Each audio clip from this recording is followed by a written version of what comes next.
Assalamualaikum warahmatullahi wabarakatuh. Selamat malam, semangat pagi ibu-ibu. Waalaikumsalam warahmatullahi wabarakatuh. Waalaikumsalam warahmatullahi wabarakatuh. Waalaikumsalam Semangat warahmatullahi pagi. wabarakatuh. Semangat pagi. Partisipan yang ada di sini semuanya, mudah-mudahan hari ini ibu semua dalam keadaan sehat walafiat dan selalu bahagia.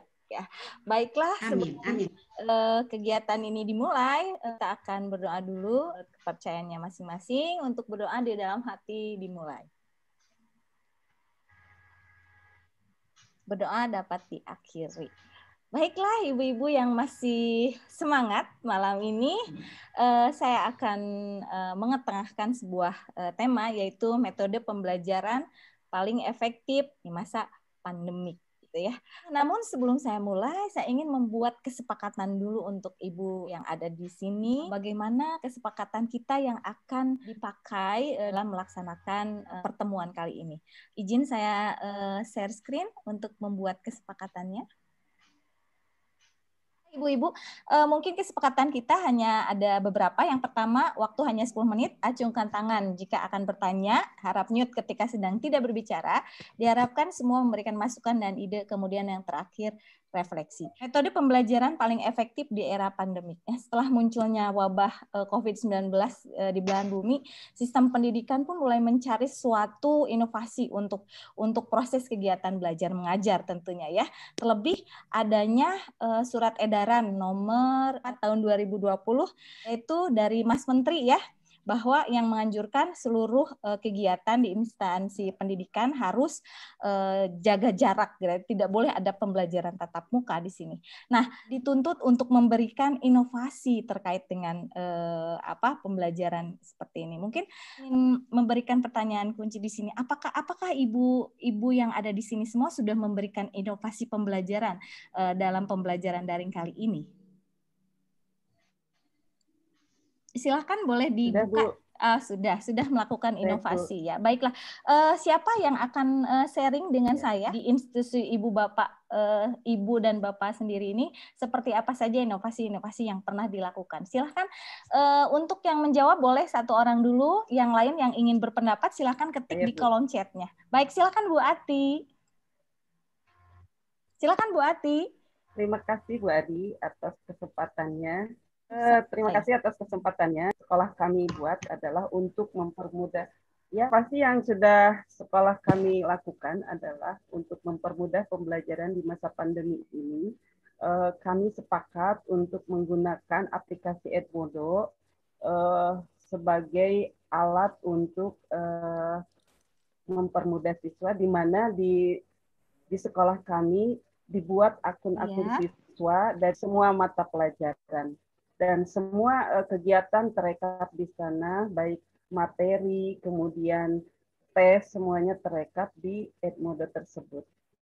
Kemudian juga kita bisa melihat kehadiran siswa, sehingga kita akan tahu hasil pembelajaran siswa, kehadiran siswa selama pandemi ini. Jadi kita bisa mengontrol dari jarak jauh, dan apabila ada yang tidak bisa mengikuti, kami menggunakan WA grup dari masing-masing wali kelas mempunyai itu semua, kemudian berkoordinasi dengan beliau, dan biasanya itu yang tidak punya bisa langsung berbaginya di WA. Itu saja barangkali Ibu. Baik, terima kasih Bu Ati sudah sharing mengenai inovasi yang dilakukan di instansinya. Kalau saya boleh sedikit berpendapat bahwa menurut Bu Ati, tadi Bu Ati sudah menggunakan aplikasi Edmodo. Artinya Bu Ati sudah menggunakan metode pembelajaran daring secara luring mungkin ya Bu Ati ya, karena menggunakan platform Edmodo, kemudian menggunakan WhatsApp. Berarti di sana metode pembelajaran yang sudah efektif di sekolah Ibu Ati adalah dengan luring. Mungkin seperti itu ya. Nah, untuk ibu-ibu yang lain, yang satu lagi mungkin saya minta, adakah yang sudah berinovasi lain selain seperti itu? Silakan, siapa yang mau berpendapat di sini? Boleh Bu Wiwi, silakan Bu Wiwi. Ya, terima kasih atas kesempatannya. Ya.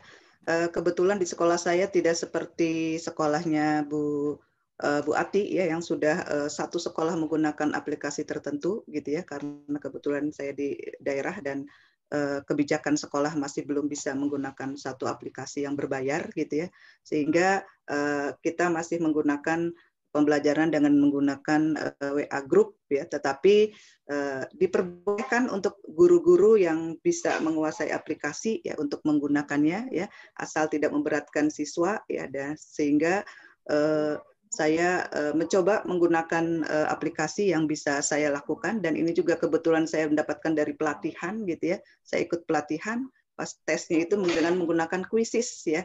Akhirnya saya awal-awal belajar, kemudian saya pelajari lagi, buka sendiri. Ternyata memang sangat-sangat membantu sekali ya dengan menggunakan aplikasi pembelajaran Quizzes ya. Di samping kalau yang Classroom itu mungkin sudah biasa dilakukan gitu ya. Jadi kalau Quizzes itu betul-betul saya baru gitu ya, baru tahu gitu ya. Kalau Classroom dan yang lainnya mungkin sudah pernah, kayak seperti Kuiper School juga saya jadi setiap pembelajaran itu kadang saya buat variasi gitu ya. Jadi kadang latihan di Kuiper gitu ya, atau tugas-tugas kumpulkan di Classroom, dan tesnya menggunakan Quizzes gitu ya. Itu juga karena tidak boleh terlalu memberatkan siswa, jadi tidak selalu gitu ya. Jadi memang hanya sekali-kali ya, itu karena dari sekolahnya meminta seperti itu ya, karena di kondisi ekonomi kebetulan di daerah saya mungkin tidak bagus seperti di kota gitu. Mungkin itu saja Bu Ari yang dapat saya sampaikan. Terima kasih. Oke, bagus sekali ya. Jadi di sini masih yang saya lihat di sini masih menggunakan metode luring ya. Adakah yang sudah menggunakan metode daring seperti yang sedang kita lakukan sekarang saat ini? Mungkin di sekolah Bu Lia atau Bu Iren, bagaimana sudah menggunakan metode daring? Baik Bu Ari. Di sekolah saya sudah daring, hanya daringnya juga tidak full. Jadi sinkronis unsinkronis itu juga dipakai. Yang daringnya itu biasanya kita menggunakan Google Meet juga, karena memang sudah punya akun belajar yang dibagikan dari pemerintah, sudah kami pakai karena memang ada ketentuan di sekolah harus memakainya. Batas waktunya kan sampai bulan Juni katanya ya, kalau tidak hangus katanya. Makanya semuanya dianjurkan untuk menggunakan itu. Jadi kami sudah menggunakan itu. Kemudian kan kalau menggunakan Jimit juga kita waktunya bebas. Kemudian drive-nya juga luas, tak terbatas gitu. Jadi memang kami menggunakan itu untuk daring gitu. Tetapi tetap saja itu blended. Jadi ada campurannya. Ketika anak tidak mampu daring, kami menyediakan waktu saat itu sebelum tidak boleh sama sekali. Anak boleh membawanya ke sekolah dengan tetap ketat ini protokol kesehatan untuk mengumpulkan tugas saja. Karena banyak anak yang sama, walaupun ini anak-anak masih banyak yang tidak bisa mengakses itu, walaupun banyak ada HP-nya yang tidak bisa dan sebagainya gitu. Itu pengalaman di tempat saya. Terima kasih Bu Ari. Iya, sama-sama Bu. Lihat luar biasa, berarti di sana sudah ada combine antara daring dengan luring ya. Ada blended learning gitu ya. Oke, baik, Bapak belum bisa menjawab pertanyaan tadi. Silakan saya boleh berbagi ya di sini. Saya akan kolom chatnya saya akan bagikan. Silakan Padletnya boleh diakses di sana. Silakan Ibu Bapak boleh mengetik Padlet yang saya sudah kirim di sana. Bagaimana, sudah bisa diakses Padletnya? Sudah Bu. Ya, silakan boleh diisi dengan klik tanda plus. Metode pembelajaran yang efektif di masa pandemik ini apa saja? Boleh, tadi kita sudah kupas sama-sama. Silakan. Iya, sudah ada yang masuk tuh, siapa tuh? Silakan boleh ketik ibu-ibu apa saja yang tadi yang sudah. Oke, ada metode daring dan luring. Iya, bagus. Kemudian siapa lagi? Menggunakan model pembelajaran blended learning. Tadi sudah ada masuk ke saya ya. Kemudian menggunakan model daring, luring, blended learning, atau ada yang lain mungkin selain daring, luring, dan blended learning? Iya, baiklah. Terima kasih Ibu ya dalam Padlet saya. Saya stop sharing ya Ibu-ibu. Nah, sudah berpartisipasi lagi ya, sudah semuanya masih semangat berpartisipasi di sini dalam pembelajaran tentang metode pembelajaran paling efektif di masa pandemi. Nah, jika boleh saya menarik kesimpulan bahwasannya metode pembelajaran paling efektif itu diantaranya yang pertama ada daring, kemudian luring, kemudian ada blended learning. Atau yang mungkin bisa ditambahkan lagi ada PJBL ya, PJBL seperti itu ya. Mungkin untuk presentasi hari ini, kemudian terima kasih atas partisipasi dari Ibu Bapak semua. Mohon maaf jika ada tidak berkenan di hati perkataan saya yang tidak berkenan di hati Ibu Bapak semua. Billahi taufiq wal hidayah. Wassalamualaikum warahmatullahi wabarakatuh.